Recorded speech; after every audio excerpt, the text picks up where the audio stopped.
Welcome to the Deep Dive, where I uploaded my transcript for the podcast and have two AI hosts talk about it.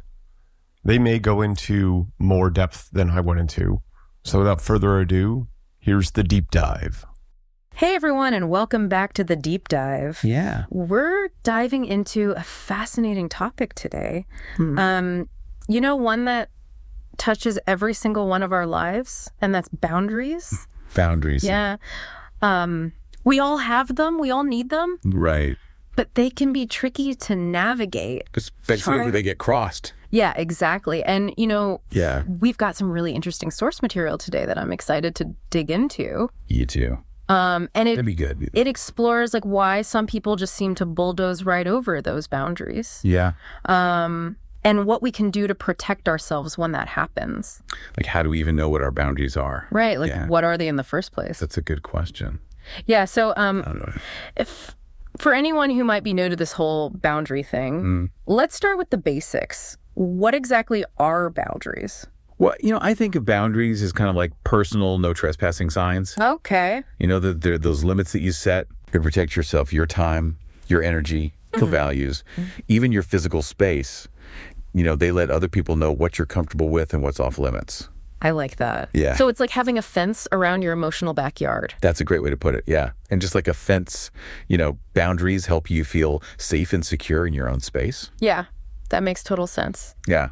So, okay, we get that there are these limits that we set. Uh-huh. But why are they so important in relationships?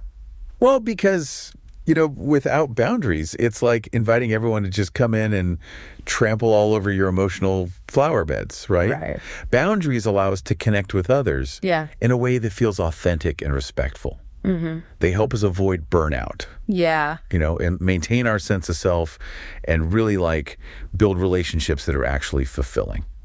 So it's not about being selfish or pushing people away. Not at all. It's actually the opposite. Healthy boundaries are the foundation for healthy relationships. They allow us to give to others from a place of strength and wholeness, not from a place of depletion or resentment. I love that. Yeah. Okay, so we've got these boundaries. They're important. They're healthy. Right. But what happens when those boundaries get crossed? Well, What does that actually look like in real life?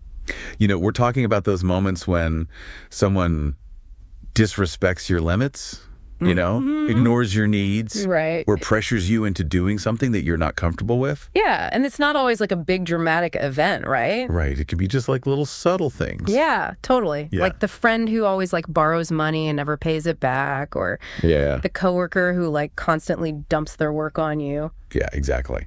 It can show up as someone constantly interrupting you, Right. dismissing your feelings, or guilt tripping you into doing what they want. I think we've all experienced that at some point. Oh, for sure. But what I don't get is why some people just seem to do this so consistently. Why do they have such a hard time respecting other people's boundaries? That is a great question, and it's actually a pretty complex one. Yeah. There are a lot of factors that can contribute to it, Okay. from someone's upbringing to their personality trait. Okay. So is this where we get into the whole personality disorder thing? Yeah, this is where the deep dive gets really fascinating. Okay. Our source material today actually uses some different names for personality disorders, Oh, okay. which we're going to use here just to, keep things clear and avoid any kind of stigma. Right. And it focuses specifically on what are traditionally called cluster B personality disorders, which can really shed some light on why some people consistently struggle with boundaries. Okay. I'm intrigued. Yeah. So let's unpack this a bit. Okay. Now, obviously, we can't diagnose anyone through a podcast, but I'm just curious to understand how these different personality types can manifest as boundary violations. Yeah. So where do we start? Well, let's start with a personality type that the source calls ID, Okay. or impulsive disregard disorder, Okay. which is often associated with antisocial personality disorder. Okay, so what's going on with someone with ID that makes boundaries so difficult? Well, people with ID often have a hard time with empathy. They really struggle to understand or care about the impact of their actions on other people. So it's not necessarily that they're trying to be malicious. Right. It's more like they have a blind spot. Exactly. They might see other people as obstacles in their path or even as tools to get what they want. Wow. Their focus is so intensely on their own needs and desires that other people's boundaries become almost invisible to them. Okay, so how would that play out in a relationship? Imagine you have a friend with ID and you've set a clear boundary about lending them money. Okay. You might say, look, I'm happy to help out sometimes, but I can't keep lending you money if you don't pay me back. That seems pretty reasonable. Totally. But someone with ID might hear that boundary and then completely disregard it. They might show up a week later. Oh, no. With a sob story and a request for another loan. Oh, wow. Acting as if the previous conversation never even happened. Oh, that's so frustrating. Yeah, and because they often lack remorse or guilt, they might not even understand why you're upset about it. So it's like their own needs are so overwhelming that they just bulldoze right over your limits. That's a great way to put it. Wow. Okay, so that's ID. Uh-huh. What's the next personality type we're diving into? Let's talk about ESFD, or extreme self-focused disorder, Okay. which is more commonly known as narcissistic personality disorder. Ah, okay, so this is where we get into that whole me first mentality. Exactly. People with ESFD have this inflated sense of self-importance. Okay. They genuinely believe they're special, superior, and entitled to special treatment. So how does that translate into boundary violations? Well, because they see themselves as the center of the universe. Other people's needs and feelings become secondary. Oh. They might interrupt you constantly, talk over you, or dismiss your opinions because they're so preoccupied with their own thoughts and experiences. So they might not even realize they're crossing a line because they're so focused on themselves. That's often the case. And even if you point out their boundary-crossing behavior, Yeah. they might become defensive or angry Right. because they feel like they're being attacked. Their need for admiration and validation is so strong that any perceived criticism can feel like a major threat. So it's almost like they see boundaries as a personal affront. In a way, yes, because they feel entitled to special treatment. Any attempt to set limits can feel like a challenge to their authority or superiority. That's really insightful. Yeah. Okay, so we've covered ID and ESFD. What's the next personality type on our list? Let's move on to EID, or emotional intensity disorder, Okay. which is often associated with borderline personality disorder. Now, this is the one where intense emotions are like a major driving force. You got to be people with EID experience their emotions very intensely, and they often struggle with regulating those emotions. Okay. They're also incredibly sensitive to rejection and abandonment. So how does this emotional intensity play into boundary violations? Well, because they're so afraid of being alone or abandoned, they might cling to others in a way that feels suffocating or intrusive. Right. They might bombard you with text calls or demands for attention, even if you've made it clear that you need some space. Oh, wow. And because their emotions are so intense, they might have a hard time understanding or respecting the fact that other people don't experience things at the same level. Yeah. Okay, so their actions might not be intentionally malicious, but they can still feel very overwhelming for the other person. That's a really important point. It's not about judging their intentions. It's about understanding how their behavior impacts the people around them. Right. Because even if someone isn't trying to hurt you, their actions can still cause pain. Okay. I'm really starting to see how these different personality dynamics can contribute to boundary issues. Yeah. What's the last personality type we're looking at today? The final one is DASD, or dramatic attention-seeking disorder, which is commonly known as histrionic personality disorder. Okay, so this is the one where, like, the spotlight's always on them. You nailed it. People with DASD thrive on attention and approval. Yeah. They crave being the center of attention, and they might go to great lengths to get it. So how does that translate into boundary violations? Well, their need for attention can be so strong that they might disregard other people's boundaries in their quest to be seen and admired. Yeah. They might interrupt conversations, dominate social situations, or even create drama to keep the focus on themselves. So it's not so much that they're trying to be mean. It's more like they're so focused on their own need for validation that they lose sight of other people's needs. Exactly. And because they often have a dramatic flair, their boundary violations can sometimes feel over the top. Right. Or even theatrical. Okay, so they might be the ones who always have like a crisis going on or who turn every conversation into a performance. You got it. And while their behavior can be entertaining at times, it can also be exhausting and draining for the people around them. Yeah. Especially if those boundaries aren't being respected. Wow, this has been so eye-opening. Yeah. I'm starting to see how these different personality patterns can play a role in those frustrating boundary issues we all face. For sure. But I'm also curious about the impact. Like, what happens to the person on the receiving end of these constant boundary crossings? Right. What's the fallout? That's a crucial question, and we're going to dive into that right after this quick break. Don't go anywhere. We'll be right back with more on the deep dive. Yeah, stay with us. Okay, so we just did like a deep dive into some of the reasons why people might violate boundaries, focusing on those like fascinating cluster B personality types. Right. But now I'm really curious about the impact on the person whose boundaries are being crossed. Like, what happens to them over time? Well, imagine you have this beautiful garden you've been carefully tending, right? Okay. You've built a fence to protect it, but someone keeps coming in and trampling all over your flowers. How would that make you feel? Honestly, I'd be pretty upset. Yeah. It would feel disrespectful, and I'd probably start to resent that person. Exactly. And that's what happens on an emotional level when our boundaries are consistently violated. No, okay. It can create a whole host of negative feelings: frustration, anger, resentment, sadness, even fear. So it's not just about feeling annoyed. It can actually impact our mental and emotional health. Absolutely.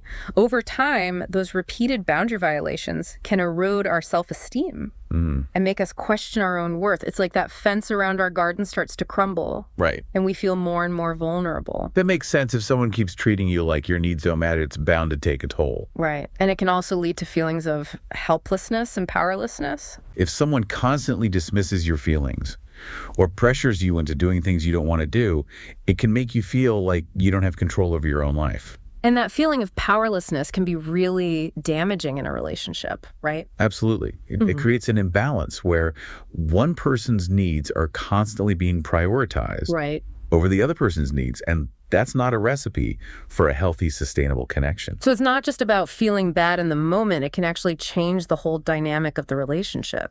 Exactly. It can create a pattern of resentment, distrust, and even fear. And it can make it really difficult to feel safe and secure in that relationship. Okay, so we've talked about the impact on the person whose boundaries are being violated. Right. But what about the person doing the violating? Yeah. Are there consequences for them as well? That's a really interesting question. And it might seem like they're getting away with it in the short term, but their inability to respect boundaries often catches up with them in the long run. Well, think about it this way. If someone has a reputation for being a boundary stomper, are people going to want to get close to them?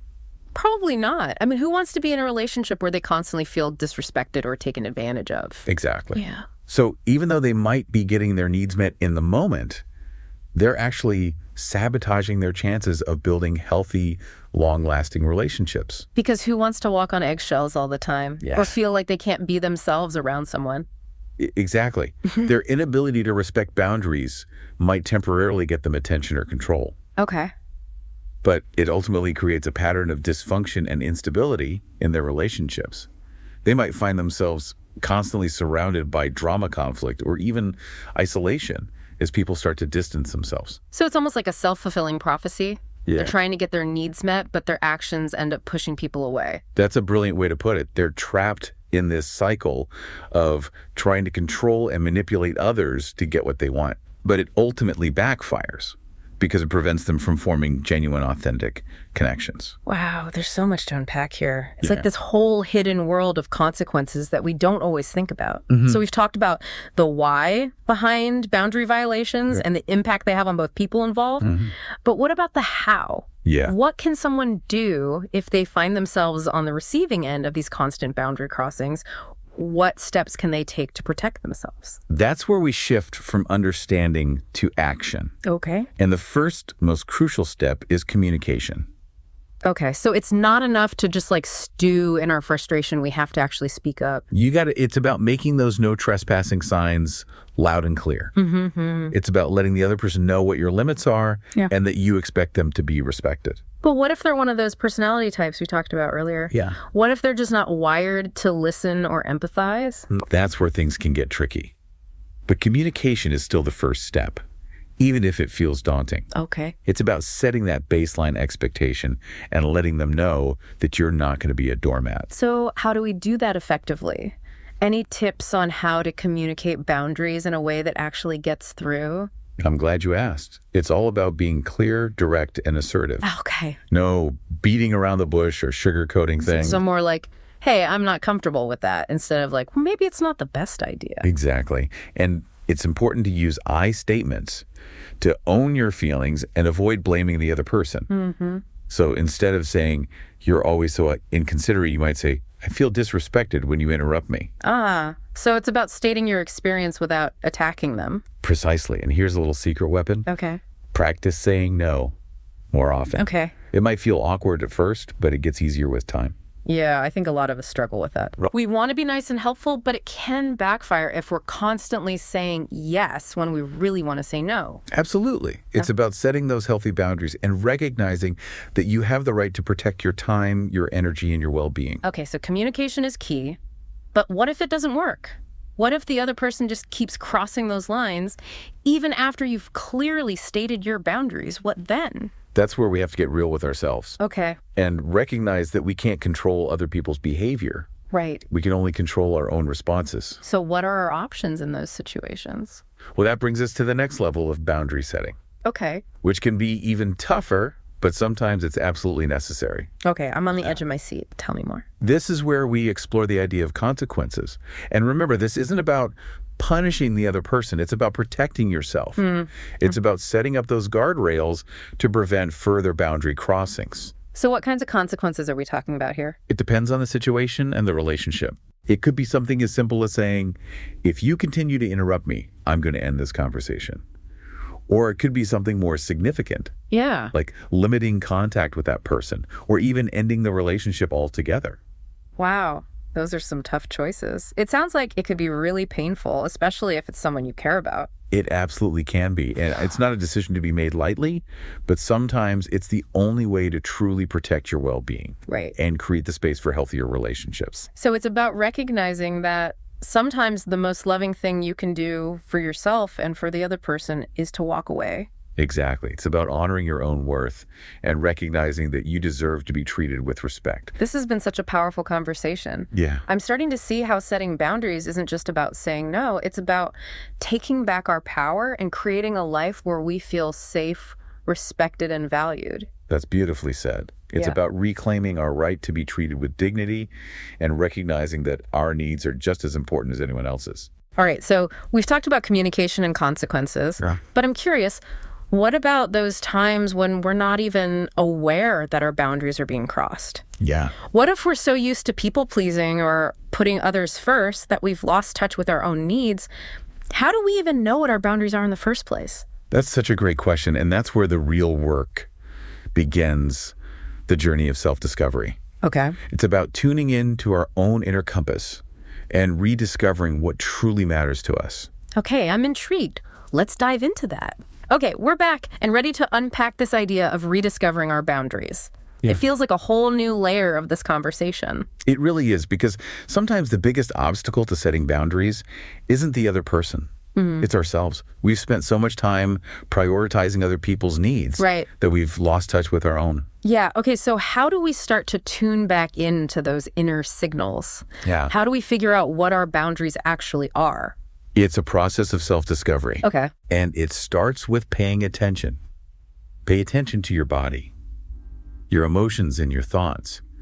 Notice those moments when you feel uncomfortable, resentful, or drained. So it's like those little red flags that are like popping up all the time, but we're just not used to seeing them. Exactly. Yep. And sometimes those red flags show up as physical sensations. Right. You might feel a tightness in your chest, a knot in your stomach, or a tension headache when your boundaries are being crossed. Wow, I never thought about it like that. That makes sense. Our bodies are pretty good at sending us signals if we just learn to listen. They really are. And sometimes those signals come through our emotions. Okay. Notice when you feel angry, frustrated, or resentful, those emotions are often trying to tell you that something's not right, that a boundary needs to be set.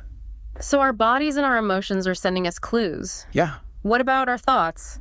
What role do they play in all of this? Our thoughts can be super helpful in identifying our boundaries. Okay. Pay attention to those moments when you find yourself thinking things like, I shouldn't have to put up with this, or this isn't fair. Yeah, it's like that little voice inside that's saying, hey, something's off here. Exactly. And another really helpful exercise is to think back to your past experiences in relationships. What situations have felt particularly uncomfortable or draining for you? What actions or behaviors from others have crossed a line? So it's almost like doing a relationship inventory, taking stock of like what's worked and what hasn't. That's a great way to put it. By reflecting on our past experiences, we can start to identify those recurring patterns and those non-negotiables that are truly important to us. Okay, I love this idea of a relationship inventory, but what about those times when we're not even sure what our needs are? Yeah. What if we've been so disconnected from ourselves for so long that we don't even know where to start? That's a valid concern, and in those cases, it can be really helpful to start by exploring our values. Okay, so how do we do that? Ask yourself some simple but powerful questions. What's most important to you in life?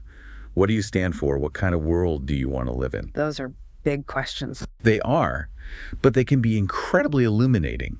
Once you start to get clear on your values, you can start to see how your boundaries are connected to those values. Okay, I'm seeing that it's like those values become the guiding principles for how we want to be treated and how we want to interact with the world. Exactly. And another helpful tip is to pay attention to how you communicate with others. Okay. Do you find yourself saying yes when you really want to say no?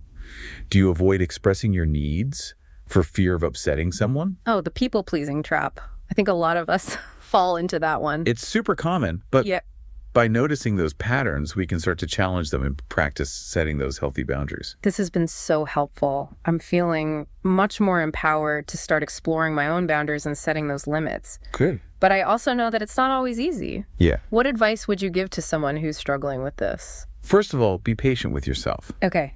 It takes time and practice to get comfortable with setting boundaries. Mm-hmm. And remember, it's okay to start small. So we don't have to go from 0 to 60 overnight. Not at all. Start by setting boundaries in those low-stakes situations. Yeah. Practice saying no to that extra commitment or that social event you don't really want to attend. Okay, so baby steps. Exactly. And another really important piece of advice is to seek support if you need it. Talk to a trusted friend, a family member, a therapist, or even a support group. There's no shame in asking for help. This has been such a powerful conversation. It's made me realize how important boundaries are, not just for our relationships, but for our overall well-being. Yeah. It's about honoring ourselves, respecting our limits, and creating a life that feels authentic and fulfilling. Beautifully said. Well, and to our listeners out there, thank you for joining us on this deep dive into the world of boundaries. We hope you've learned some valuable insights and feel inspired to create healthier and more fulfilling connections in your own lives. It's been great talking about this. And until next time, keep diving deep